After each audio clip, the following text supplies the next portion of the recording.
Okay, welcome everyone.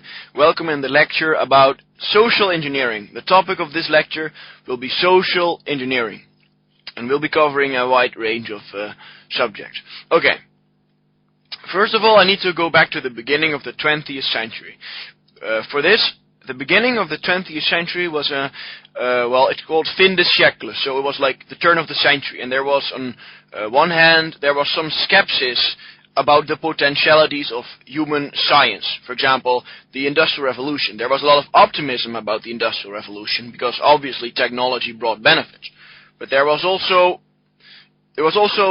more depressed feelings. There were a lot of depressed feelings because they were like, okay, well, this technology, could it possibly lead to ruin? So there was also a lot of skepsis about the new progress.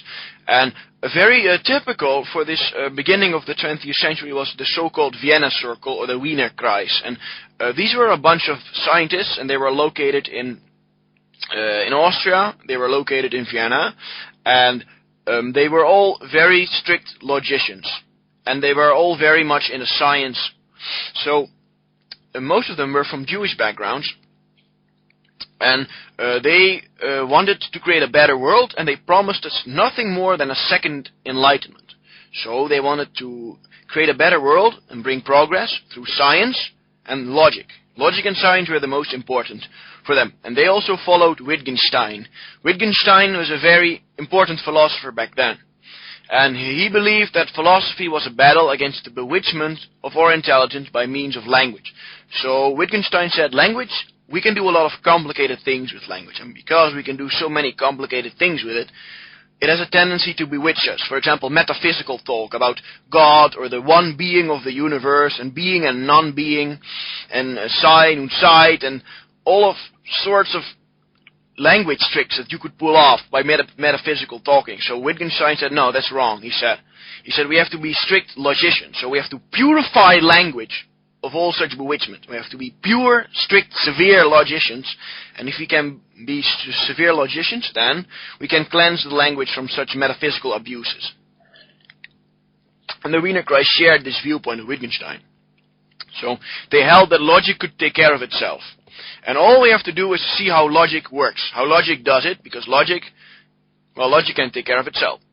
And the language celebrates from time to time. And when the language celebrates, that's where all these metaphysical vagaries come into play.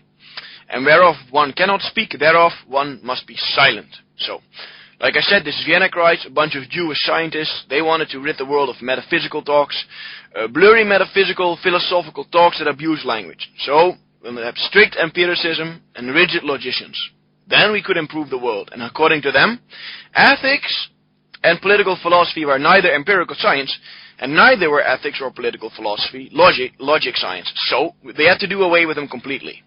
And this attitude shows a certain blind spot that logical positivism of the Vienna Circle had. So they believed logical positivism bring progress. They were very much into physics and chemistry. And those subjects, they found them very interesting. And they saw in those sciences the key towards a better world. And they saw in those sciences the key towards progress. And what they wanted to do is to apply logic and empirical science to create this better future. They also believed that ethics and politics, that were things that we could not speak of in language, so we should not have to talk about ethics, because that had no place in language, according to them. Well, this made them kind of blind towards political developments. You can understand that. So, many scientists were drawn in by Marxism. Many scientists saw potential in Marxism, and many of them converted themselves to communism. For example, a famous scientist philosopher, Imre Lakatos, he has been a communist for a little while, and even Karl Popper had some interest in Marxism when it began. And one of the most important philosophers that have emerged from this Vienna Circle was Karl Popper. And he was not entirely the same, because he didn't call himself an empiricist, but he called himself a critical rationalist. But, like I said, they were kind of blind to political development. So the National Socialist regime rose to power. The racial idea of a unified German Reich under the National Socialist German Workers' Party grew in popularity. So a lot of scientists, a lot of physicians a lot of physicists, most of them converted into Marxism. Well, not most of them, but a lot of them. And some converted them into National Socialism.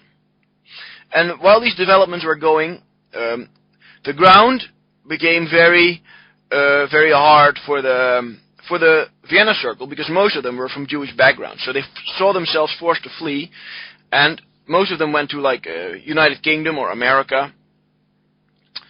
And well, when the National Socialists had taken over, many scientists could simply keep their jobs. And the National Socialist policy was that if you are a good scientist, if you are loyal to your fatherland, then just do your job, practice your expertise, and leave out the politics as to us. That was a very National Socialist idea. A very National Socialist idea was experts should simply have autonomy in their field of operations, in their field of work. They should do whatever they think is necessary, as long as they are committed to the fatherland. Just give them the freedom to do whatever they need to do.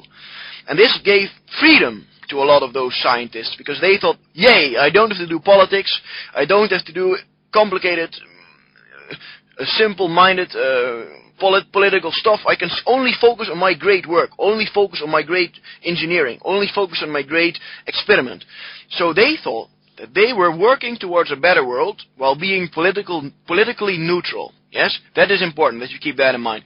They thought that, whoa, I can apply my science to create a better world while being politically neutral. So, they were in fact building missiles and fighter jets for the Nazi regime, while they thought that they were simply, by doing their jobs, by being apolitical, by being politically neutral, so to speak, that they could simply make the world a little better, one step at a time. The whole idea, well, I'm just a scientist, I'm not an ethicist, I'm not a philosophical political thinker. No, I'm just a scientist doing my job.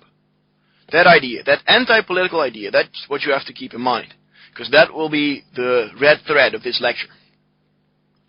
So, I cannot stretch the importance of this politically neutral scientific idea enough. So, there you have it. Good. Logical positivism. And logical positivism held that they could work towards a better world without doing ethics and without doing politics, because these things had no place in language according to them. They wanted to use mathematics, they wanted to use logic, they wanted to use empiricism, observation, science, accumulate knowledge, and make the world better. That's what they wanted to do. But, as it turned out, they could not do this because National Socialism, Marxism gained a lot of influence. With the Anschluss, Austria was included into Germany.